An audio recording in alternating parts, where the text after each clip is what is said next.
Assalamualaikum warahmatullahi wabarakatuh. Pada masa ini, umat Islam diwajibkan untuk melakukan ibadah haji sekali salam seumur hidup bagi yang berkemampuan. Hal ini kerana Allah SWT telah memerintahkan suruhan tersebut sejak zaman Nabi Ibrahim AS dan merupakan perkara yang termasuk dalam rukun Islam. Oleh itu, sebagai umat Islam, kita haruslah melaksanakan perintah Allah SWT agar hidup kita diberkati oleh Allah SWT. Antara perkara yang termasuk di dalam menunaikan haji ialah niat ihram, wukuf, tawaf dan sya'i. Assalamualaikum warahmatullahi wabarakatuh. Saya Muhammad Fauzan Arif bin Muhammad Fairuz. Nombor matriks DHU 2023-27922 dari 1A. Ingin menceritakan tentang niat ihram. Baik, definisi ihram. Ihram adalah pakaian yang dipakaikan oleh jemaah ibadah haji atau umrah, yang mana lelaki memakai dua helai kain yang tidak berjahit, dan perempuan pula memakai pakaian solat iaitu telekung. Mana ihram?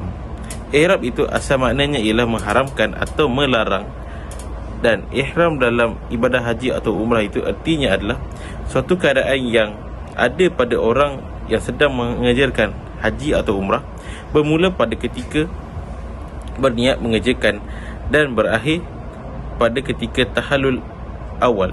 Sebab dinamakan ihram ialah diharamkan beberapa perkara ketika dalam ihram itu. Niat. Sebelum seseorang itu berniat ihram, sama ada untuk mengerjakan haji atau umrah di miqat Makkah ni, maka hendaklah terlebih dahulu seseorang itu memakai ihram. Setiap yang telah berihram dan berniat demikian, maka haramlah baginya melakukan beberapa perkara diharuskan sebelumnya. Baik, niat berihram haji niat berihram haji adalah seperti berikut: nawaitul haji wal ahramtu bihi lillahi ta'ala. Maksud dia, sahaja aku mengerjakan haji dan berihram dengannya kerana Allah Ta'ala. Assalamualaikum warahmatullahi wabarakatuh. Nama saya Muhammad Iqbal Hakim bin Zaidi. Saya daripada kelas 1C. Saya akan bercakap tentang wukuf. Wukuf merupakan salah satu rukun haji yang tak boleh ditinggalkan. Apabila seseorang tidak melaksanakan wukuf, maka haji yang ditunaikan menjadi tidak sah. Wukuf dilaksanakan pada tanggal 9 Zulhijjah di Padang Arafah dengan berdiam diri dan memperbanyakkan zikir dan doa. Dikutip dari laman UIN Alauddin Makassar, wukuf di Padang Arafah merupakan puncak ritual ibadah haji di tanah suci yang dilakukan pada tanggal 9 Zulhijjah dan menjadi salah satu rukun haji. Menurut Rasulullah SAW, haji itu adalah wukuf di Padang Arafah, sehingga tanpa wukuf, haji tidak sah. Wukuf berasal dari bahasa Arab, iaitu dari kata wukuf dengan akar kata waqafa yang berarti berhenti. Artinya, wukuf dilakukan dengan sejenak meninggalkan aktivitas dunia selama beberapa jam, yakni berhenti dari kegiatan apapun agar dapat melakukan perenungan jati diri. Sementara kata Arafah berarti naik mengenali. Itu sahaja daripada saya, Muhammad. Assalamualaikum, nama saya Salahuddin bin Muhammad, kelas DPHU 2B. Saya akan sambung tentang wukuf. Wukuf di Padang Arafah pada hakikatnya adalah sesuatu usaha di mana secara fizik, di mana para jamaah haji berhenti di Padang Arafah lalui jiwa dan raga mereka naik untuk menandui Allah Subhanahu Wa Taala. Wukuf di Padang Arafah ni memberikan rasa belas kasihan dan menyedarkan jamaah akan Yaumul Mahsyar. Itu masa di mana manusia dimintakan untuk bertanggungjawab segala yang telah dikerjakannya selama di dunia. Di Padang Arafah juga manusia akan menyedari bagaimana kecilnya ia dan bagaimana keesaan Allah Subhanahu Wa Taala. Selain itu, mereka akan merasakan bahawa semua manusia sama rata di sisi Allah. Assalamualaikum warahmatullahi wabarakatuh. Saya Muhammad Haziq Hazim bin Ishaq akan menerangkan tentang tawaf. Tawaf bermaksud dari istilah Tawaf berasal daripada kata kerja Arab, iaitu ta'fa, yang bermaksud mengepung sesuatu atau berjalan di sekeliling sesuatu.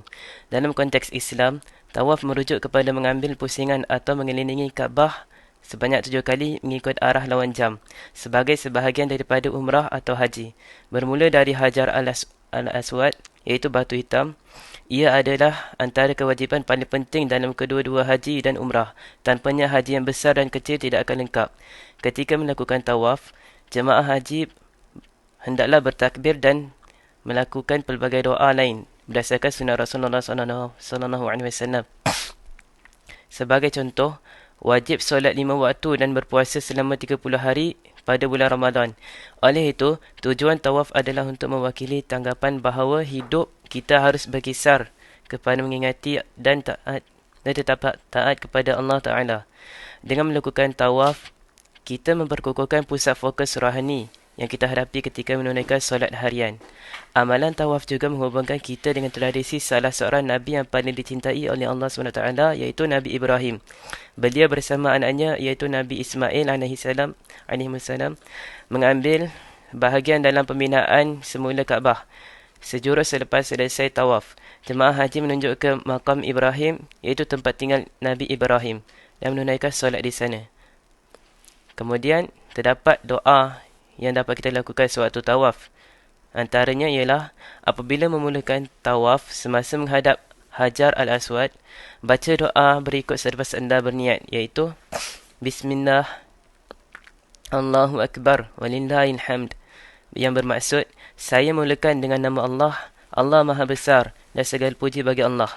Doa yang kedua ialah, setiap kali anda berjalan di antara sudut Yaman di Kaabah suci dan Hajar al-Aswad, baca doa yang berikut, iaitu Rabbana atina fid dunya hasanatan wa fil akhirati hasanatan wa qina adzaban nar, yang bermaksud, wahai Tuhan kami, kurniakanlah kepada kami yang terbaik di dunia dan yang terbaik di akhirat, dan peliharalah kami dari azab api neraka. Sekian itu. Assalamualaikum warahmatullahi wabarakatuh. Saya Denny Kurniawan bin Faizal daripada DPSU 2B. Saya akan menerangkan jenis-jenis tawaf. Terdapat berbagai jenis tawaf, di antaranya adalah tawaf al-qudum, tawaf al-umrah, tawaf al-zirahiyah, tawaf al-wida dan naif tawaf. Tawaf al-qudum adalah tawaf awal, iaitu salam yang dilakukan oleh mana-mana Muslim yang memutuskan untuk menunaikan haji qiran atau haji ifrad. Kita mesti memakai ihram semasa tawaf ini, serta dan lelaki hendaklah melakukan ramz dan iktibar. Jemaah haji yang tiba untuk haji al-ifrad dan haji al-qiran mesti melakukan tawaf ini pada bila-bila masa sebelum 9 Zulhijjah, di mana hari tinggal di Arafah. Tawaf al-umrah merupakan tawaf yang dilakukan oleh jemaah haji yang menuju untuk menunaikan haji tamatuk atau umrah yang berdiri sendiri di luar musim haji. Haji tamatuk dilaksanakan oleh jemaah yang tinggal di luar Arab Saudi dan berniat untuk menunaikan kedua-dua umrah dan haji bersama-sama serentak. Mereka mula-mula mengerjakan umrah, di mana tawaf al-umrah dilaksanakan, serta mengerjakan haji pada masa yang sama. Jemaah haji hendaklah memakai ihram semasa melakukan tawaf ini, dan iktibar serta ram diperhatikan oleh jemaah haji. Selepas tawaf, umrah dan solat 2 rakaat yang berkaitan, jemaah haji melakukan sa'i. Tawaf al-ziyarah merupakan juga atau al-ifidah. Tawaf al-ziyarah dilakukan pada 10 Zulhijjah oleh jemaah haji sebelum kembali ke Mina untuk melaksanakan ram al-jamrah. Oleh kerana jemaah haji meninggalkan keadaan ihram selepas sa'i, iaitu mencukur kepala atau memotong rambut, tawaf ini dilakukan dengan pakaian biasa. Namun hubungan suami isteri tetap dilarang sehingga kita menyempurnakan tawaf al-zirahiyah. Tawaf al-wida dilakukan oleh jemaah haji qiran, ifrad dan tamatuk sebelum meninggalkan Mekah selepas selesai menunaikan haji. Kita tidak perlu berada dalam keadaan ihram untuk melakukan tawaf ini. Kita boleh melakukan